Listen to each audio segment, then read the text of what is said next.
Hello बच्चों, कैसे हैं आप लोग। विद्या विहार के YouTube चैनल पे आपका स्वागत है।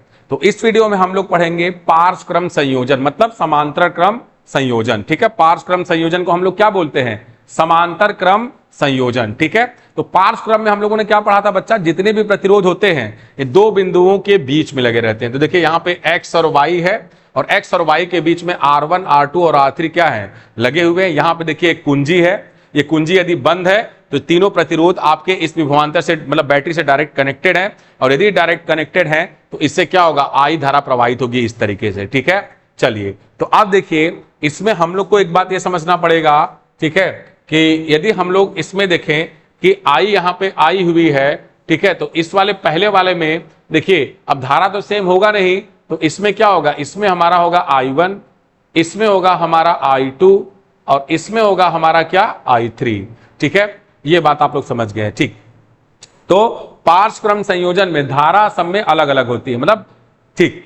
अब देखिए एक चीज और देखिए कि यहां पे यदि विभवांतर है तो ये दोनों विभवांतर देखिए, यहां का एक सिरा उठाइए, यहां का एक सिरा उठाइए, देखिए डायरेक्टली यहां से जुड़ा हुआ है और ये आपका यहां से लगा हुआ है। ठीक है, अब कुंजी को भुला जाइए, कुंजी बंद, मतलब ये डायरेक्टली आपका यहां से जुड़ा हुआ है और ये आपका डायरेक्टली यहां से जुड़ा हुआ है। मतलब कि जब आपका पार्श्व क्रम संयोजन होता है बच्चों, तो तीनों प्रतिरोधों पे विभवांतर क्या है? समान है। मतलब R1 पे विभवांतर कितना है? V। डायरेक्ट देखिए इन दोनों के बीच में कितना है? V।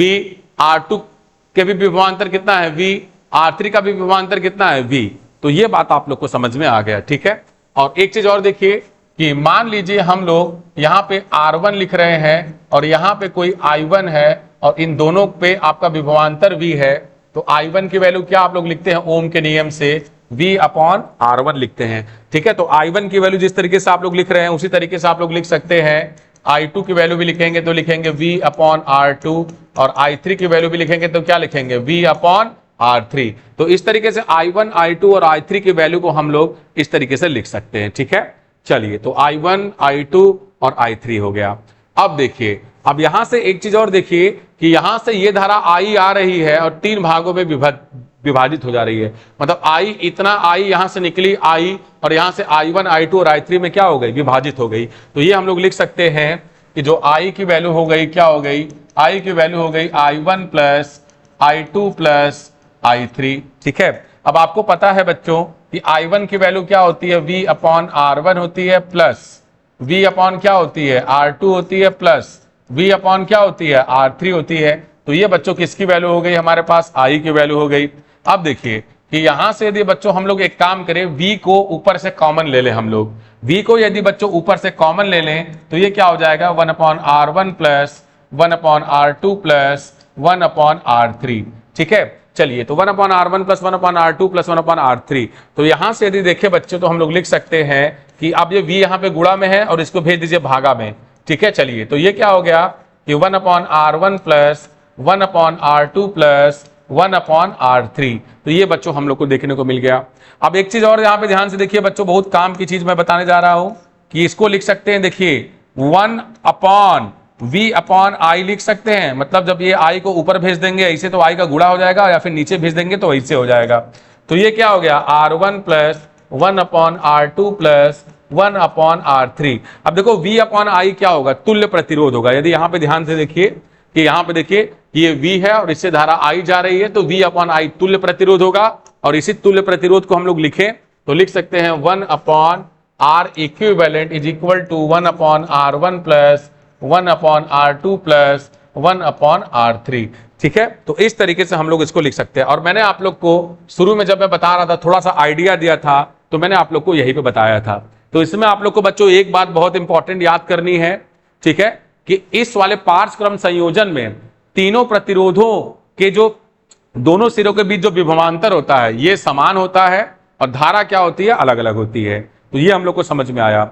और इसका जो तुल्य प्रतिरोध हम लोग लिखते हैं तो ये लिखते हैं 1/R तुल्य is equal to 1/R1 plus 1/R2 plus 1/R3। तो इस तरीके से हम लोग लिख सकते हैं।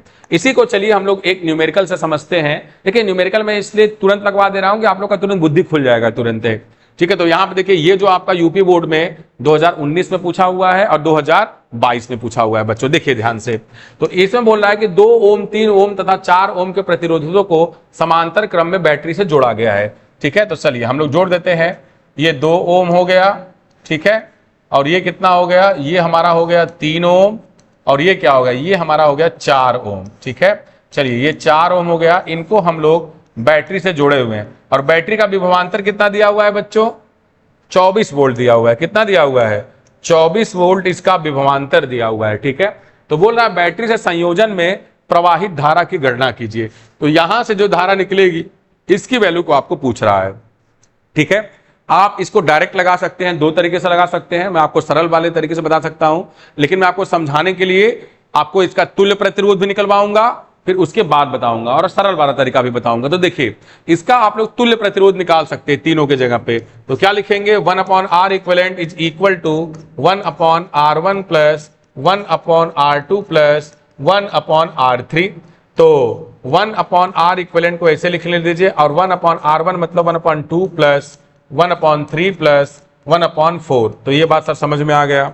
अब देखिए, अब हम लोग यहां से लिखेंगे कि 1/R equivalent is equal to, हम लोग 2, 3 और 4 का लॉसा ले लेंगे, और 2, 3 और 4 का लॉसा कितना आएगा, 12 आएगा मेरे हिसाब से। कितना आएगा, 12, ठीक है। चलिए तो 12 लिख दिए हम लोग। तो 2 छक्का 12, तो 6 गुणे 1 प्लस 3 चौका 12, 4 गुणे 1 प्लस 4 तिहाई 12, तो 3 गुणे 1। 1/R equivalent is equal to 6 plus 4 plus 3/12, ठीक है।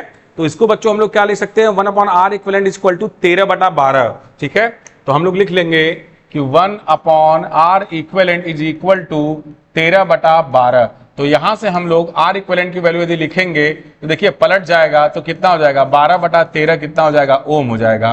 तो यहां से हम लोग इस तीनों प्रतिरोधों के जगह पे, ठीक है, इस तीनों प्रतिरोधों के जगह पे एक प्रतिरोध बना के लिख सकते हैं, और इस प्रतिरोध का वैल्यू कितना है, R तुल्य की वैल्यू है 12/13 ओम, ठीक है। और यहां से यदि हम लोग देखें तो बैटरी की वैल्यू कितनी है, 12 वोल्ट है। ये कितना है बोलो बच्चों, 12 वोल्ट है। तो इसमें धारा कितनी होगी, अब इसमें जो धारा हम लोग निकालेंगे I की वैल्यू, वो कितना हो जाएगा, V/R। तो V की वैल्यू कितनी है बच्चों, 12/R की वैल्यू है 12/13। तो 12/13, तो मतलब क्या हो गया कि इसको हम लोग लिख सकते हैं 12 गुणे 13/12, ठीक है। तो आपका धारा का मान कितना हो गया बच्चों, 13 एम्पियर हो गया। तो कुल धारा का मान कितना हो गया बच्चों, 13 एम्पियर हो गया। तो ये रहा बच्चों आप लोग का उत्तर। तो आशा करता हूं कि ये क्वेश्चन आप लोग को समझ में आया होगा। अब देखिए इसके बाद हम लोग थोड़ा सा देख लेते हैं इसका ऑब्जर्वेशन। देखिए प्रतिरोधक 2 बिंदुओं के बीच जुड़े होते हैं, जैसा कि मैंने बताया आप लोगों की समांतर क्रम में जो प्रतिरोध होते हैं वो 2 बिंदुओं के बीच में जुड़े होते हैं, और समग्र प्रतिरोध कम हो जाएगा। अब जरा ध्यान से इस पॉइंट को देखिए कि समग्र प्रतिरोध कम कैसे हो गया।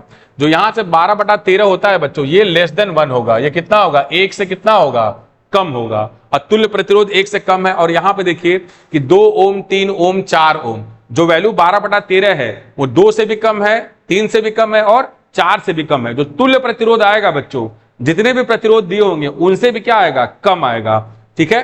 तो ये बात हम लोगों ने समझा सर।